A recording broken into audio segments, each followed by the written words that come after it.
Good afternoon, ladies and gentlemen. I'm your host, the Lost Chevalier, and you're welcome to Let's Read Stellaris Infinite Frontier by Steven Sabile.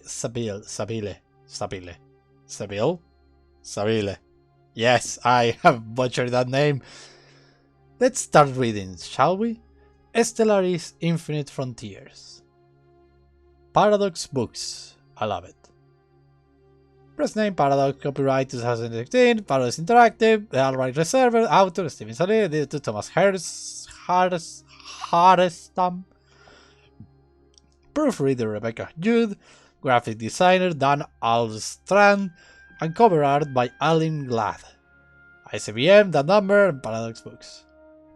Contents: Unity Bound, Part 2, No Space, Part 3, First Contact, Part 4, Second Contact, and Part 5, A Sky Full of Stars. Let's start with the Part 1, Unity Bound. 1.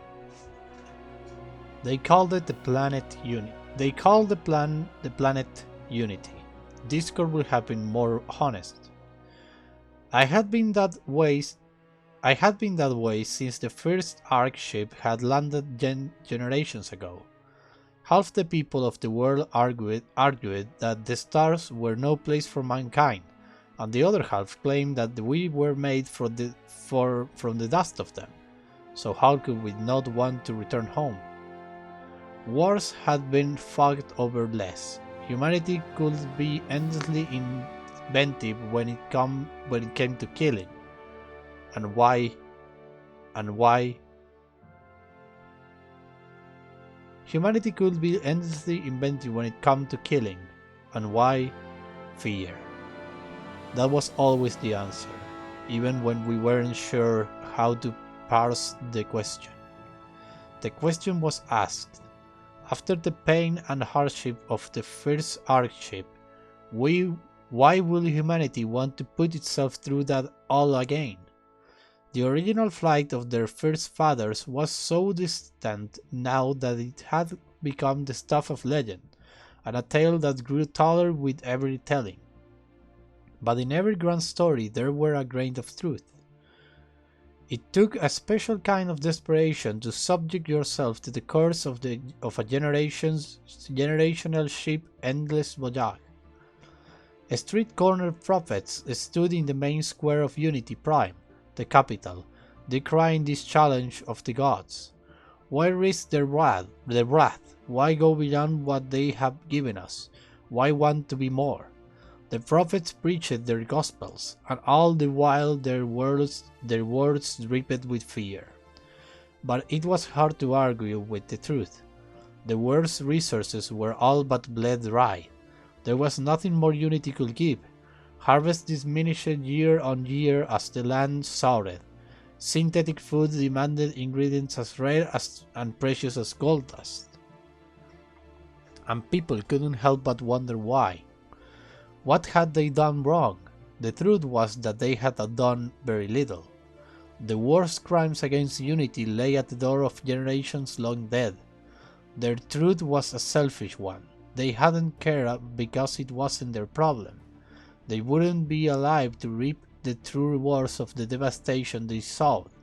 So why should they care? For their children's children's children? Who thinks like that? That kind of truth is ugly, but no less honest than the ones whispered at night.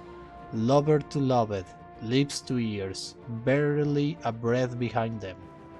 The prophets weren't the only ones babbling fear. The media outlets were alive with the constant threats and the promise that the end was nigh, that we have killed the world and were living through its death throes. That made it more real for some people because they still inherently believe that they were told what they were told. Why would the media lie? What did they stand to gain from a populace living in fear? The answer to that was power.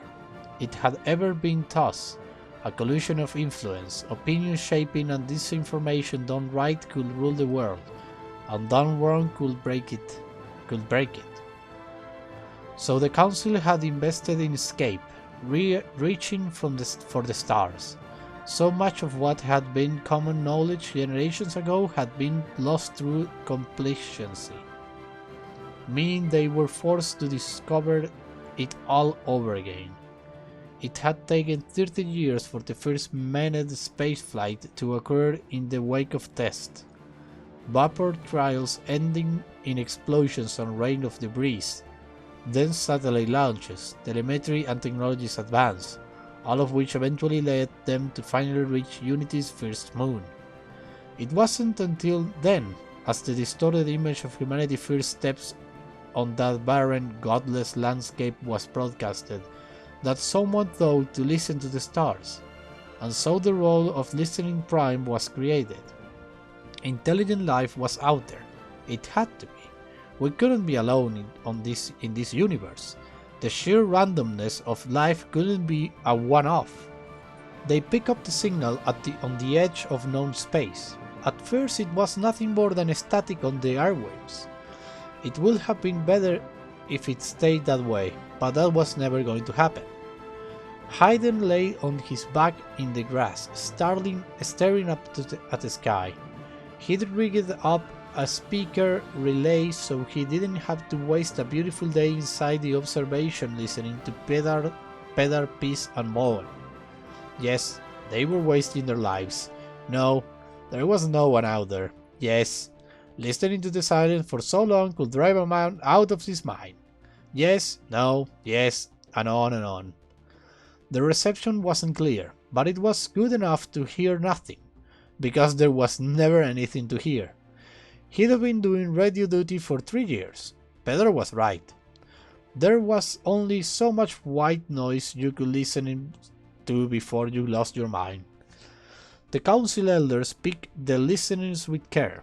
They wanted people without imaginations, people content to listen to nothing for days and weeks and months and years, people who wouldn't start imagining voices and messages hidden within the echoes of silences. They had machines that scanned the frequencies, of course, monitoring the wavelengths for anomalies, but for all their logic the machines couldn't yet match the instantaneous genius of the human mind. That was just the way it was. People accepted that. It will change, of course. It will change, of course. They were working on AI, though it was still impossible to imagine there could ever be anything artificial about intelligence. Surely that was the essence of man, his soul? Hayden wasn't one for theology, and he didn't waste his time listening to the preachers and their dooms that cluttering up Unity Prime. He lacked the imagination. That made him the perfect listener. That was why Hayden didn't react as the first dozen of more repetition cycles through. There was nothing out there. Space wasn't just deep, it was dead. He closed his eyes, savoring the feel of the sunshine on his skin. A dreamer might have imagined what it was like out there, picturing the fiery surface of the sun, or pondered the sensations of weightlessness as the protective fist of gravity relinquished its hold.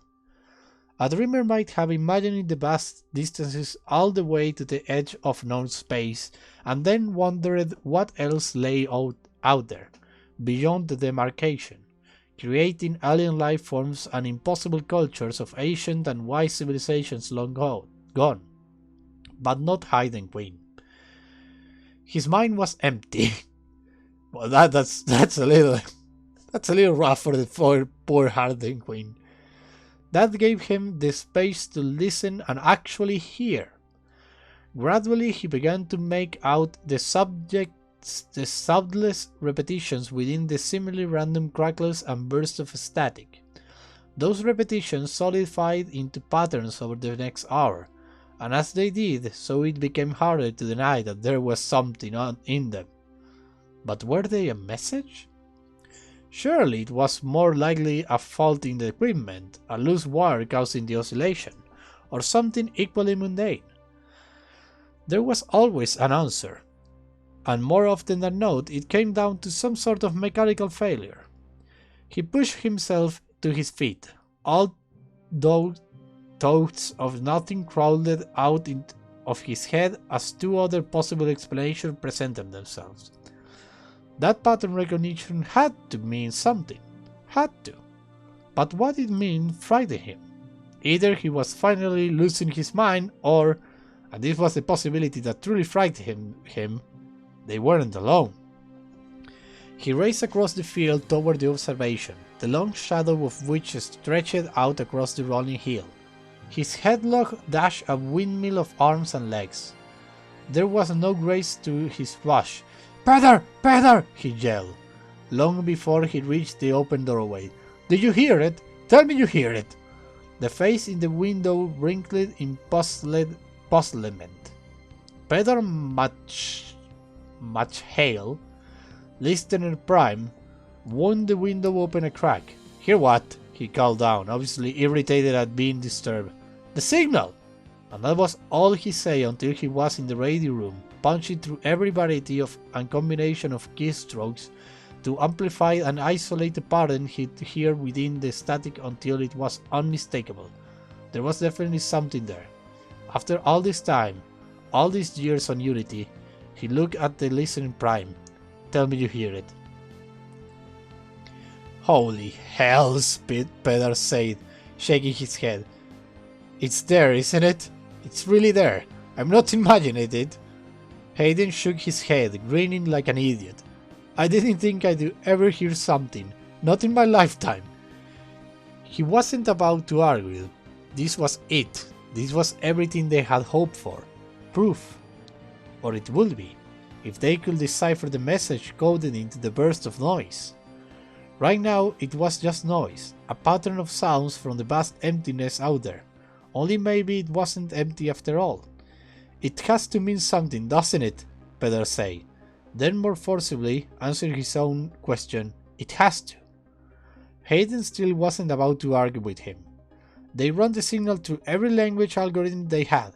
They had the entire history of human communications at their fingertips, but they found nothing. No hits, no matches, no keystone to offer up the message hidden inside those crackles and snaps of white noise. They tried every imaginable enhancement to the signal in the hopes of finding something buried under the sound, faded and distorted by the incredible distance it had traveled, but again they came up empty-handed. It was hard not to take each subsequently dead end personally. "Maybe it's nothing," he did say after another failure. The initial excitement had long since worn off. Now his obsessive personality was all that kept him from coming back to another go, and another after that. What had started off so full of promise had become a burden too heartbreaking to bear. Maybe they were alone. Maybe the truthers were right. Maybe mankind had never been meant to reach for the stars. Now it was a case of either admitting failure or taking it to the council without cracking the segments and trusting the bureaucrats and money men to hear beyond the pattern of static scratchers and believe. "There is a third way," Peter said, looking down at the console. "Not that I can see. We go back to the beginning. Assume we missed something and start all over again. Just like the signal does. Repeat the pattern. Isn't doing the same thing over and over and expecting a different result the definition of madness? It would have been so much better for everyone on Unity if they had given up. But they didn't. They went back to the beginning, and back again a third time when that try had failed to yield different results. They started thinking beyond spoken language. They opened their searches into haptics, the mechanics of astrophysics, and the more mundane mechanica of the world, eventually moldering the shapes of the sounds until together they began to form something? It was only then that Hayden realized they hadn't gone back to the beginning at all.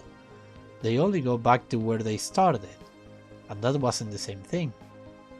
They do naturally assume that the signal was modern, perhaps more advanced than anything that they possessed could decode.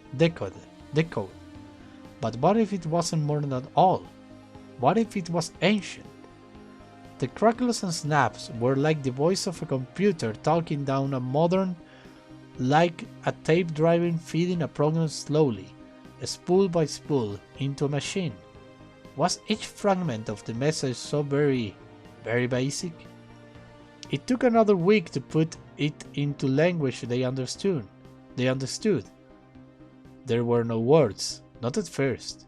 There were pictures, dozens and dozens of images that painted the landscape of another world. It was utterly alien, giant and monolithic. It was a world of jet black. The pixelated images of this new place offered up more wonders in their shadows and shading. The pair began to notice repetitions within the images, carvings in the black stone that must have been languages, though whatever message they tried to convey was beyond them. "You know what we're looking at?" Hayden asked, but it wasn't really a question. "The single greatest discovery of mankind, my friend. Proof we are not alone. We're part of something greater." He put all of the images up on the screens around them and stood back, drinking in the new reality. As soon as they shared the secrets of theirs, the world could never be the same again.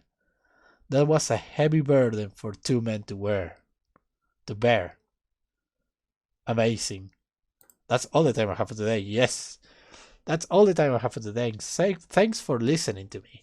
I was the Lost Chevalier, signing out, and see you next time in the Lost Chevalier channel and in the next Stellaris feature. Bye bye.